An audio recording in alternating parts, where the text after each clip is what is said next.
Assalamualaikum warahmatullahi wabarakatuh. Kami dari kelompok 4 akan mempresentasikan sebuah review jurnal mata kuliah perencanaan produk dan rekayasa nilai dengan judul Perancangan dan Proses Pembuatan Lemari Stokes. Studi kasusnya pada PT Malindo Inti Tama Raya.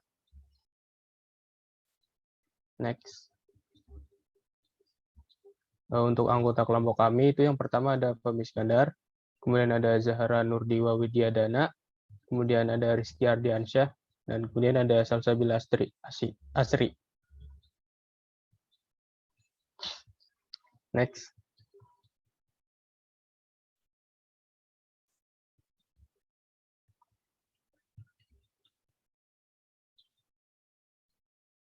Yang pertama itu adalah latar belakang. PT Malindo Inti Tama Raya ini berdiri tahun 2000, berkecimpung di industri furnitur produk. Produk yang dihasilkan itu antara lain ada Napoli, Big Land, Big Panel. Untuk standar mutunya ada ISO 9001-2008 atau ISO 9001-2015. PT Malindo Inti Tama Raya adalah sebuah perusahaan yang bergerak di bidang manufaktur yang memproduksi furnitur dengan berbahan baku biji plastik dan master batch. Perusahaan ini merupakan anak perusahaan dari PT Cahaya Buana Group atau CBG yang beralamatkan di Jalan Cahaya Raya Blok M, kawasan industri Sentul, Bogor. Seiring berkembangnya usaha PT Cahaya Buana Group, perusahaan tersebut memasarkan usahanya lintas nasional, dan akhirnya PT Cahaya Buana Group membagi 3 wilayah untuk pemasarannya. Perusahaan sendiri memiliki komitmen bahwasanya standar mutu adalah hal yang paling utama dalam menghasilkan suatu barang ataupun jasa dengan mengacu pada sistem manajemen mutu. Adapun jumlah karyawan yang telah dimiliki perusahaan yaitu 318 karyawan yang terdiri dari 43 staf, 54 operator, 52 karyawan harian, dan 169 karyawan kontrak. Bisa dilanjutkan oleh teman saya. Baik, terima kasih Fahmi. Nah, untuk selanjutnya ada proses produksi. Nah, di sini dijelaskan melalui flowchart proses produksi.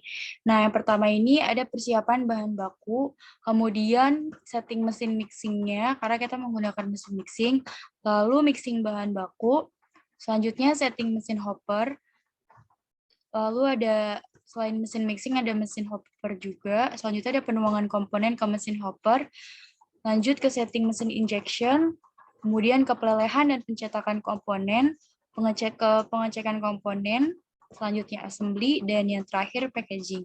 Nah, di proses mixing, terdapat bagian-bagiannya ada 3, ada proses mixing, proses injection molding, dan proses assembly. Nah, berikut merupakan penjelasan proses produksi. Yang pertama ini ada proses mixing. Nah, proses mixing ini merupakan tahapan awal dalam proses pembuatan stokes. Pada tahap ini, bahan baku utamanya adalah biji plastik atau polipropilen dan biji pewarna atau master batch. Kemudian kedua bahan tersebut itu dimixing menggunakan mesin mixer kurang lebih 5 menit. Nah, untuk bahan baku biji pewarna ini atau master batch ini tidak diproduksi sendiri oleh PT Malindo Inti Tama Raya, tetapi perusahaan bekerja sama dengan perusahaan lainnya yaitu PT Bukit Surya Mas dan PT DIC Astra Chemicals. Nah, setelah dimixing kedua bahan baku tersebut, outputnya itu diberi nama kompon. Nah, komposisi untuk lemari stokesnya itu ada 1% CKMN, atau coklat marun, PP merah 35%, PP biru 15%, PP hijau 35%, dan MB red 10%, MB brown 5%, PP merah 50%, PP hijau 25%, MB brown itu 20%, MB yellow 5%, PP hitam 75%, PP multi 15%, dan MB black itu 10%. Nah, selanjutnya ada proses injection molding. Nah, proses injection molding itu merupakan tahapan kedua dalam proses produksi lemari stokes SRS strip 5, AK strip 1.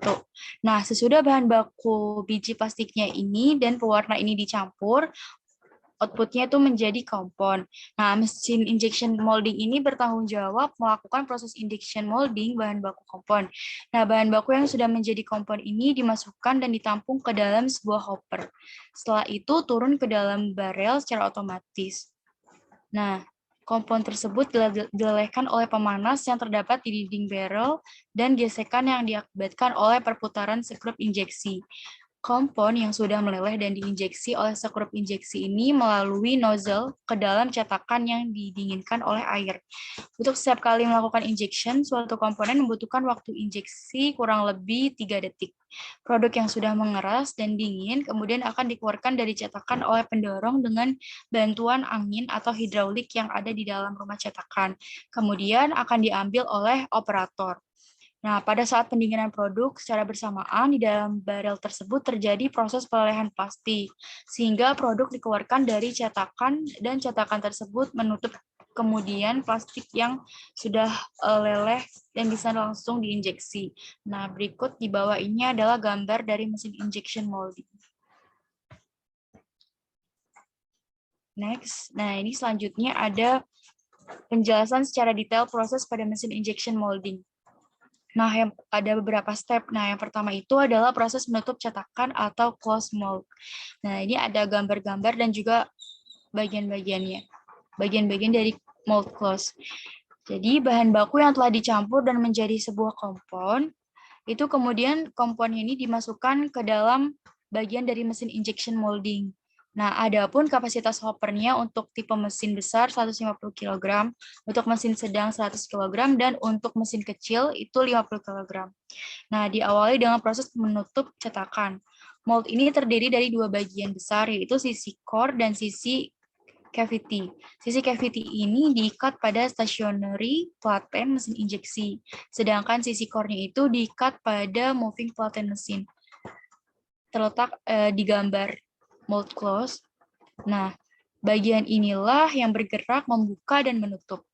Pada proses menutup itu terbagi tiga urutan proses. Pertama ada gerakan menutup pada kecepatan perlahan dengan tekanan rendah. Nah, itu digunakannya sebelum cetakan menutup dengan rapat. Maka cetakannya itu harus bergerak perlahan dengan tekanan yang rendah untuk menghindari tumpukan. Nah, yang kedua itu gerakan menutup pada kecepatan tinggi dengan tekanan rendah. Dan yang terakhir ada gerakan menghimpit cetakan dengan tekanan tinggi.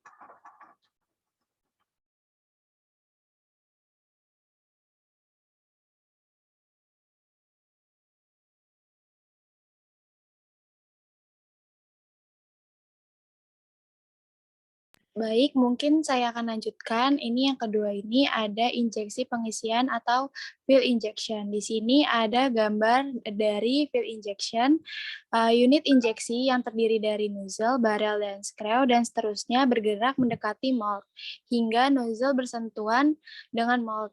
Juga dengan tekanan tinggi hingga 100 kg, gambar di atas menunjukkan nozzle sudah bersentuhan dengan mold.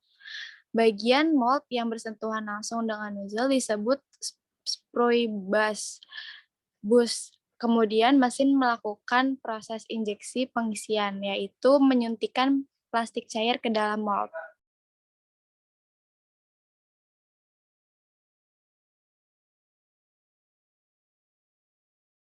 Nah, ini yang ketiga ada proses holding. Di sini ada gambar dari holding injection untuk menyempurnakan produk dan menahan tekanan balik. Penyempurnaan hasil produk berada pada bagian proses holding. Pada proses ini tidak lagi melibatkan kecepatan di dalam setting parameternya, hanya besaran tekanan yang diatur beserta waktu yang dibutuhkan untuk itu.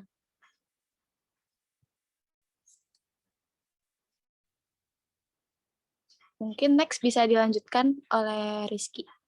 Oke, baik. Terima kasih, Salsa. Selanjutnya ini ada proses pengisian ulang dan pendinginan atau charging dan cooling.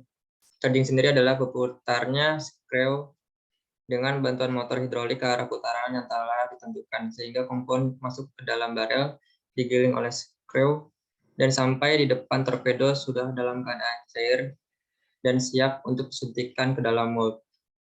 seperti ini gambarnya, ilustrasinya ya. Oke, selanjutnya ke yang terakhir itu membuka cetakan atau mold open. Material yang membeku dan menjadi produk lalu dikeluarkan oleh operator. Next.